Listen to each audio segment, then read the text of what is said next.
everyone, it's May, and today I'm going to be talking about my group therapy experience, what I learned, and what kind of person I think group therapy would be right for, and what kind of person maybe shouldn't do it or should wait to do it. So mental health is something I don't think I've talked about really at all on my channel, but I have anxiety and social anxiety that I've been struggling with for quite a while, and I went to individual therapy for that my senior year of high school and then the summer between senior year and college.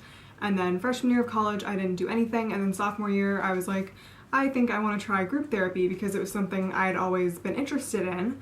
My senior year of high school, some of my classes had circle, especially in my smaller classes, like we did it in my AP French class, where we would all sit around and just kind of talk about what was going on in our lives and kind of respond to each other about what we were talking about. And I really liked that experience because it kind of showed me like, hey, even if people look like they're okay, they're actually having problems under the surface just like I am. And so that was just a really good experience, and I wanted to try it in like an actual therapy setting. So I'm going to talk about kind of how it was set up. I'm not allowed to talk about what we actually talked about to respect the privacy of the other group members, so I can't actually talk about anything we discussed, but I'm just going to talk about how it was structured. So there were 4 other people in the group, so 5 of us total, and there were 2 facilitators, the counselor that worked at our counseling center and her intern. And so for the first few sessions it was just pretty structured, and we would go around and they would ask each of us kind of like how we were doing in general, how our weeks had been, and then we would go around in that same order, in whatever order we decided to go. And then we would go deeper and talk about whatever we had brought to group that day, whatever we wanted to talk about. And sometimes if you didn't have anything, you could just respond to other group members. So when each person went and talked, they would talk for a while, and then the group members would say, what responses are there from the group? And you're just there to hold space for them, to listen to them, and kind of just make them feel validated. Not necessarily to give advice. If they specifically wanted advice, the person would say, I need help with like what to do with the situation. But I found that as the group went on, it got less structured, so they weren't going from person to person, and so it was harder for me to speak up because our conversation just kind of flowed more naturally. And so if whatever I had to say didn't fit in with what we were talking about, it didn't make as much sense to just ask, oh, like, can we shift to this? Because it was kind of like it would go in a different direction, and the facilitators didn't really step in as much. That was definitely something that I hadn't been expecting. I had been expecting more structure. And obviously this is just my experience. I don't know how other groups are structured. This is just the counseling center at Cal State Long Beach. I have no idea how other groups work. They could be completely different. And this group was called Understanding Self and Others. We have other groups. There was one specifically for anxiety, but I couldn't do it because it conflicted with a class.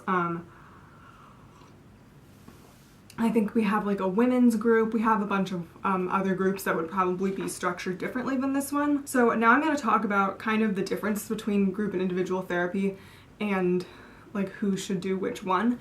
So the part of the reason I wanted to do group therapy to begin with was because as much as I really liked individual therapy, talking to one person who isn't going through what you're going through is kind of not isolating, but kind of isolating, where it's really helpful, but you're not really getting that connection. You're not talking to your peers.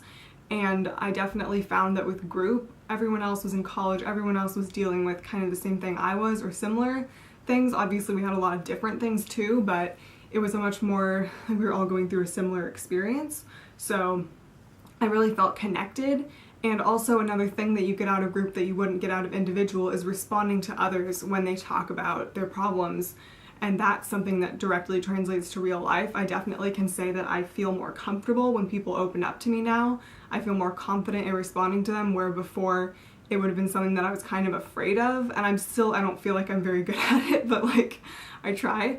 And so I'm definitely glad that that happened. Like I feel more comfortable with that.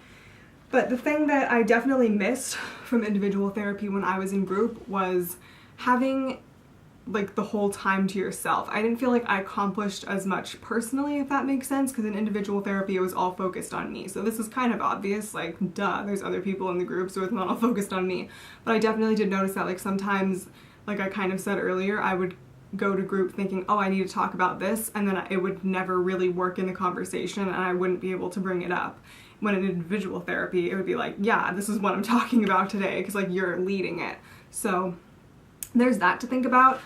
So there's definitely pros and cons to each. In individual therapy, you just get a lot more individual attention and you get a lot more like work done on yourself, but it's just different. So I would say that if you are really struggling with a mental illness like depression or anxiety or OCD, you should do individual therapy first, because you need to really work on that before you can go to group, because you're not going to get that attention that you really need to work on it there. But I definitely think group therapy is something for everyone once you've gotten through that point. If you are struggling with something, if you go through individual therapy and work on that, then maybe do group later. I think it's something really great and a great experience, especially in college, because I feel like it's really easy to think that, oh, like people in my classes, oh, they just look so put together, they know what they're doing. But it's like people that you're just passing by on campus can be dealing with things that you couldn't even dream about. Like, it was really eye-opening, and yeah, so I would highly recommend it to basically anyone, unless, like I said, you really need help with something individually. But then when you're done with that, I would definitely suggest it. So if you have any questions about my experience that I didn't cover, that you wanted to know, again, I can't talk about like anything that we actually talked about in groups. That would be the only thing that I couldn't tell you, but anything else, I would be happy to talk about it, or just mental health in general, I would be happy to share. So if you have any questions or comments, please leave them down below, and thank you so much for watching. If you would like to see more videos like this, I don't know, I can maybe do more mental health videos. I don't really know what I would talk about, but yeah, if you have video requests or anything, just leave it down below. Please subscribe, please give this video a thumbs up if you enjoyed it, and I'll see you in my next video. Bye!